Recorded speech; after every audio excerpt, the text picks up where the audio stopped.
రాష్ట్ర ప్రభుత్వం మత్స్యకారుల సంక్షేమం కోసం, మత్స్య వృత్తి పరిరక్షణ కోసం, మత్స్య రంగంలో మధ్య దళారీ విధానాన్ని రూపుమాపడం కోసం గత ప్రభుత్వం, ఈ ప్రభుత్వం ఏదేమైనా 10 సంవత్సరాల కాలం నుంచి ఉచిత చేప పిల్లలు, రొయ్య పిల్లల పంపిణీ జరుగుతున్నది. ఇప్పుడు ఈ సంవత్సరం 114 కోట్ల రూపాయలతో చేప, రొయ్య పిల్లలు పంపిణీ చేయడానికి ప్రభుత్వం నిధులు కేటాయించి టెండర్లకు పిలిచింది. మేము ఈ పథకం రావాలని అనేక సంవత్సరాల నుంచి తెలంగాణలో ఉచిత చేప, రొయ్య పిల్లల పథకం ఉండాలి, మధ్య దళారీ విధానం పోవాలని మేము మొదట్లో కొట్లాడిన వాళ్ళం. మేమే పథకం వచ్చింది. కానీ మన దగ్గర ఎట్లా ఉంటుందంటే ఏ పథకం వచ్చినా దానికి కుండకు ఏడంగా బొక్కలు పెట్టాలి, ఏడంగా దాంట్లో అవినీతి చేయాలి. మనోళ్ళు దీంట్లో బాగా అధికారుల కానించి పాలక వర్గాల కానించి పర్ఫెక్ట్ అన్నట్టు ఎట్లా అవినీతి చేయాలో అట్లా చేస్తుంటారు. దాంట్లో ప్రధానంగా ఏంటంటే ఉచిత చేప పిల్లలు, రొయ్య పిల్లలు హ్యాచరీస్ లేనటువంటి వాళ్ళు, ఈ దళారీల దగ్గర ఉన్న ఏజెంట్లు, అధికార పార్టీకి సంబంధించిన బ్రోకర్లు, అదేవిధంగా మత్స్య శాఖలో ఉన్నటువంటి కొద్దిమంది అవినీతి అధికారులు, వీళ్ళంతా కుమ్ముక్కై ఉచిత రొయ్య చేప పిల్లల పథకంలో ఎట్లా దళారీ విధానాన్ని మాఫీ చేయడం కోసం వచ్చిన పథకంలోనే టెండర్ల విధానం ద్వారా మళ్ళీ ఇవన్నీ కూడా వాస్తవంగా మేము మొదటి నుంచి కూడా కొట్లాడుతున్నాం. నేరుగా సొసైటీ అకౌంట్లలో డబ్బులు వేయండి, వాళ్ళు ఏడ కావాలి, ఎట్లా తెచ్చుకోవాలి అన్నీ వాళ్ళకి తెలుసు, ఏ టైంలో తెచ్చుకోవాలో కూడా తెలుసు. కానీ వీటి ఇక్కడ ఏమవుతుందంటే మత్స్యశాఖ అధికారులు పోయి ఉచితంగానే ఇస్తారు కదా, చేప పిల్లే కదా, పోసుకోరాదురి అని అంటున్నారు. అనగానే మన వాళ్ళు ఏంది, అధికారితోటి పనులు ఉంటాయి కాబట్టి అధికారి దగ్గర సంతకం పెట్టాలి. ఒక ఉదాహరణకు ఒక సొసైటీ ఉంది నల్గొండ జిల్లాలో, రంగారెడ్డి జిల్లాలో ఏదో ఒక సొసైటీ ఉంది. ఆ సొసైటీలో చేప పిల్లలు పోసుకోవాలి. చేప పిల్లలు పోసుకోవాలంటే చేప పిల్లలు వస్తున్నాయి, రాగానే అది రాత్రి 11 గంటలకు 9 గంటలకు తెచ్చి చేప పిల్లలు వాస్తవంగా ఆ సొసైటీకి 8 లక్షల చేప పిల్లలు అవసరం ఉంటే 2 లక్షలు 3 లక్షలు తెచ్చి అలా నీళ్ళ ముంచుడు, 8 లక్షలు పోసినామని అధ్యక్షునితోటి వాళ్ళతోటి డిఎఫ్ఓ సంతకం పెట్టమంటే పెట్టుడు. మత్స్యశాఖ అధికారులకింత, దళారులకింత, బ్రోకర్ గానికింత, మొత్తం మీద 70% అవినీతి జరుగుతున్నది. 30% కూడా మత్స్యకారులకు అందట్లేదు. ఇది మొదటి నుంచి కూడా మేము చెప్తున్నటువంటి మా ఆవేదన. కానీ గత ప్రభుత్వం 10 సంవత్సరాల కాలంలో స్వేచ్ఛగా మోసం. నేనైతే గత ప్రభుత్వ మత్స్యశాఖ మంత్రి ఛాంబర్ అడ్డా కేంద్రంగానే శ్రీనివాస్ యాదవ్కు 10% నుంచి 15% కమిషన్ అందింది చేప పిల్లల పథకాల స్కీమ్లో. మరి ఈ కొత్త గవర్నమెంట్ రేవంత్ రెడ్డి గారు ఇప్పుడు ఆయనే స్వయంగా మత్స్యశాఖ మంత్రి, మేము కోరుకుంటున్నాం. నేను స్వయంగా ఆ పార్టీ సీనియర్ నాయకులు జీవన్ రెడ్డి గారు రేవంత్ రెడ్డి గారికి, ముఖ్యమంత్రి గారికి లేఖ రాసిండు. ఆయన సీనియర్ కాంగ్రెస్ పార్టీ లీడర్, ఒక ఎమ్మెల్సీ.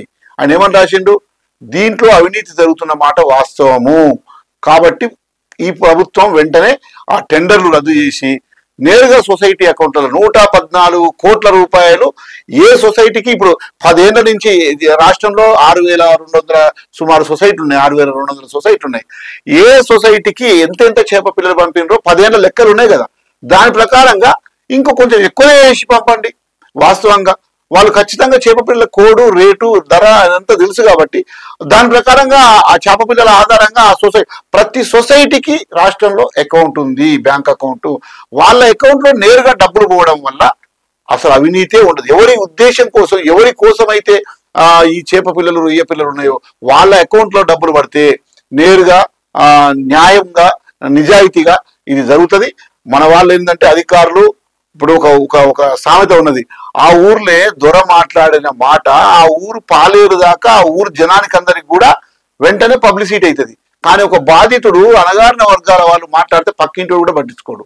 ఇక్కడ మనం గుర్తుపెట్టుకోవాల్సింది ఏంటంటే బలిసినోళ్ళు, పాలక వర్గాలు మాట్లాడే మాట ఏమంటుంటారంటే ఇక్కడ ముఖ్యంగా చేప పిల్లలు కోసం సొసైటీ అకౌంట్లలో డబ్బులు వేస్తే వాళ్ళు కొనుక్కొచ్చుకోరు. ఇది చాలా పెద్ద బోకర్ మాట. అసలు వాస్తవంగా చేప పిల్లలు గవర్నమెంట్ పోసిన చేప పిల్లల్ని వీళ్ళు పోసే చేప పిల్లలు 40% కూడా పోస్తారు. మిగతా 60% ప్రతి సొసైటీ మళ్ళీ పోయి కొనుక్కొచ్చుకుంటున్నారు. ఇది వాస్తవం, నేను చెప్పేది 100కు 100% వాస్తవము. కాబట్టి దయచేసి నూతన పాలక వర్గాలు, ఇప్పుడున్న కొత్త కాంగ్రెస్ గవర్నమెంట్, గత టిఆర్ఎస్ పార్టీ పీరియడ్ లో జరిగినటువంటి అవినీతి, దళారీ విధానం, ఇప్పుడు ఈ పార్టీ పీరియడ్ లో ఈ కొత్త ప్రభుత్వ కాంగ్రెస్ పార్టీ ఆధ్వర్యంలో జరగకూడదని మేము కోరుకుంటున్నాం. దానికి మాకు సహకరించే విధంగా కూడా ఈరోజు జీవన్ రెడ్డి గారు కూడా స్వయంగా రాష్ట్ర ముఖ్యమంత్రి గారికి లేఖ రాయడాన్ని మేము ఆయన అభినందిస్తున్నాం.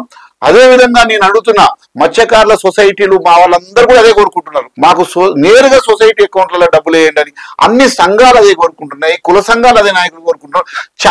చాలా మంది మత్స్య శాఖలో ఉన్నటువంటి ఉన్నతాధికారులు కూడా మేము బదనాం అవుతున్నాము, ఎందుకు డైరెక్ట్ గా అకౌంట్లలో డబ్బులు వేస్తే వాళ్ళు నిజంగా లబ్ధి పొందుతారు కదా లబ్ధిదారులు అని అధికారులు కూడా అదే కోరుకుంటున్నారు. కాబట్టి నేను కొద్దిమంది కావాలని దళారీ అవినీతి అధికారులు చేసేదానికి ప్రోత్సహించొద్దని నేను మత్స్యకారుల సంఘంగా కోరుకుంటున్నాం.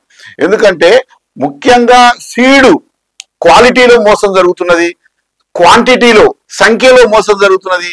అదేవిధంగా ఒక రకం చేప పిల్లలు తీసుకుపోతే అంటే గురక చేప పిల్లలు వస్తున్నాయి. అదేవిధంగా టైము ఒక చెర్లనైతే మోకాల దాకా నీళ్లు లేని దాంట్లో కూడా వచ్చి వాళ్ళ చెర్ల పోసిందనే పేరుతోటి కొంగలు బుక్కిపోయడానికి ఉపయోగపడుతున్నాయి. కాబట్టి నేనేమంటున్నానంటే వాళ్ళు ఎప్పుడు తెచ్చుకోవాలి, ఎట్లా తెచ్చుకోవాలి, ఎక్కడ తెచ్చుకోవాలి అన్ని కూడా గత సంవత్సరాల కాలం నుంచి మత్స్యకారుల సొసైటీకు పూర్ణమైన అనుభవం ఉన్నది, అవగాహన ఉన్నది. ఏ సైజు చేప పిల్లలు తెచ్చుకోవాలి, ఎట్లాంటి చేప పిల్లలు తెచ్చుకోవాలి, ఎట్లా అన్ని అవగాహన ఉన్నాయి. కాబట్టి నేనేమంటున్నానంటే నిజంగా ఈ బ్రోకర్ గారు ఎవరైతే ఉన్నారో వాళ్ళకి ఏమవసరం అంటే వాళ్ళకి సీడ్ కేంద్రాలు లేవు.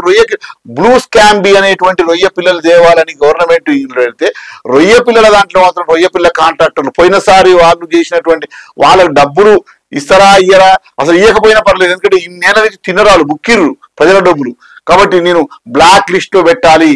కాబట్టి నేనేమంటున్నానంటే బ్లూ స్కాంబీ రొయ్య అనే పేరుతోటి గోదావరి ధవళేశ్వరం దగ్గర తీసుకొచ్చేటువంటి రాజమండ్రి ధవళేశ్వరం దగ్గర చేప పిల్లలు వైట్ స్కాంబీ రొయ్యలు తీసుకొచ్చి మొత్తం కూడా వేసి రొయ్య పిల్లకు 7 రూపాయలు 8 రూపాయల చొప్పున పెద్ద ఎత్తున మోసం జరుగుతున్నది.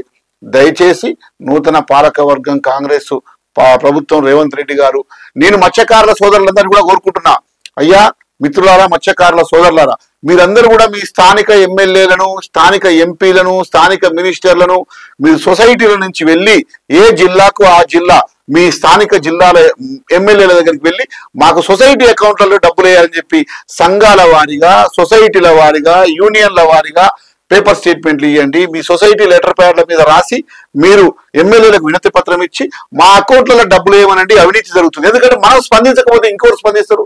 అవినీతి జరుగుతున్నది వాస్తవం, మోసం జరుగుతున్నది వాస్తవం, తింటున్నది వాస్తవం. కాబట్టి మిత్రులారా, మా సొసైటీ మత్స్య కార్మిక సహకార సంఘాల మిత్రులారా, మా గంగపుత్ర ముదిరాజు మత్స్యకారుల సోదరులారా, కుల సంఘాల మిత్రులారా, దయచేసి మనం అందరం కూడా ఇప్పుడు జీవన్ రెడ్డి గారు ముందుకు వచ్చారు. ఆయన ఎట్లయితే రాసిండో ముఖ్యమంత్రి గారికి అదే విధంగా ఇంకో 10-15 మంది ఎమ్మెల్యేలు రాసిండ్రు అనుకో, నేరుగా మన అకౌంట్లలో డబ్బులు పడిపోతాయి కదా. దానివల్ల నేరుగా మనమే లబ్ధి పొందుతాం. కాబట్టి అందరూ కూడా రాష్ట్ర వ్యాప్తంగా మత్స్యకారుల సహకార సంఘాల వాళ్ళందరూ కూడా, కుల సంఘాల వాళ్ళందరూ కూడా మీరందరూ ఎమ్మెల్యేల ద్వారా సీఎం గారికి లెటర్ రాపియండి. మీరు కూడా స్వయంగా సీఎం గారికి పోస్ట్ కార్డు రాయండి, మీ సొసైటీ అకౌంట్లో రాయండి. ఈ విధంగా కమిషనర్ గారి మీద, ప్రభుత్వం మీద ఒత్తిడి తెచ్చి వాళ్ళు టెండర్లు కావాలని పోయిన సంవత్సరం గత వాళ్ళకు రావాల్సిన బకాయిలు పెండింగ్ లో ఉన్నాయనే పేరుతోటి టెండర్లు ఇప్పటికి 3 సార్లు వాయిదాలు పడ్డాయి. ఈ 2024, 25, 114 కోట్ల ఈ రొయ్య చేప పిల్లల ఏదైతే టెండర్లు ఉన్నాయో ఈ నెల 13 దాకా ఉన్నాయి. 13 ఇప్పటికి 2 సార్లు వాయిదాలు పడ్డాయి. దేనికి వాయిదాలు పడ్డాయి? వాళ్ళ పెండింగ్ బిల్లులు ఇవ్వాలంట. ఆ బిల్లులు ఇచ్చేంత వరకు మేము చేప పిల్లలు సప్లై చేయమని. ఇప్పుడు మనం ఏ నెలలో ఉన్నాం? ఇప్పుడు ఆగస్టు మధ్యకు వచ్చినాం. September, October. తెలంగాణ అంటే ఏంది? మళ్ళా జనవరి, ఫిబ్రవరిలో మొత్తం చెరువులు నిండిపోతాయి. అంటే కేవలం టైం కూడా లేదు. కాబట్టి ఇప్పుడు చెరువులలో నీళ్లు వస్తున్నాయి. కాబట్టి లేటు చేయకండి. అర్జెంటుగా గవర్నమెంట్ కూడా తక్షణమే స్పందించాలి. ఇది యుద్ధ ప్రాతిపదిక మీద జరగాల్సినటువంటి రొయ్య చేప పిల్లల స్కీము. రేవంత్ రెడ్డి గారికి ఎమ్మెల్యేల ద్వారా లెటర్లు రాయించండి. మీరు కూడా సొసైటీ అకౌంట్ల ద్వారా సొసైటీ అకౌంట్లలో డబ్బులు వేయాలని చెప్పి మీ సొసైటీ లెటర్ ప్యాడ్ల మీద తీర్మానాలు చేసి ప్రెస్కి ఇవ్వండి, పేపర్లకి ఇవ్వండి, సోషల్ మీడియాలో పెట్టండి, విస్తృతంగా ప్రచారం చేయండి. ఏదేమైనా ఈ సంవత్సరం 114 కోట్ల రూపాయలు సొసైటీ అకౌంట్లలో జమ చేయడం వల్ల 99% అవినీతి లేకుండా తినేవాళ్ళు ఉంటే మా మత్స్యకారులు తింటారు. ఇది వాస్తవము. కాబట్టి మిత్రుల తినడం అనేది కాదు, అందరూ తప్పనిసరి తెచ్చుకుంటారు. కాబట్టి ఎవరి కోసం ఉద్దేశించి, ఎవరు తినడం కోసం ఉద్దేశించి, ఎవరికి ఉపయోగపడాలని ఉద్దేశించి ఈ పథకం మొదలైందో వాళ్ళే తినాలి, వాళ్ళకే ఉపయోగపడాలి, వాళ్ళ కోసమే బ్యాంకులో డబ్బులు వేయాలనేది నేను కోరుకుంటున్నా. మా సంఘం కూడా అదే కోరుకుంటుంది. తెలంగాణ మత్స్య కార్మిక సంఘం రాష్ట్ర కమిటీ గత 15 ఏళ్ల నుంచి మేము పోరాటం చేస్తున్నాం. ఆ విధంగా ముందుకు పోవాలని తెలియజేస్తూ ధన్యవాదాలు.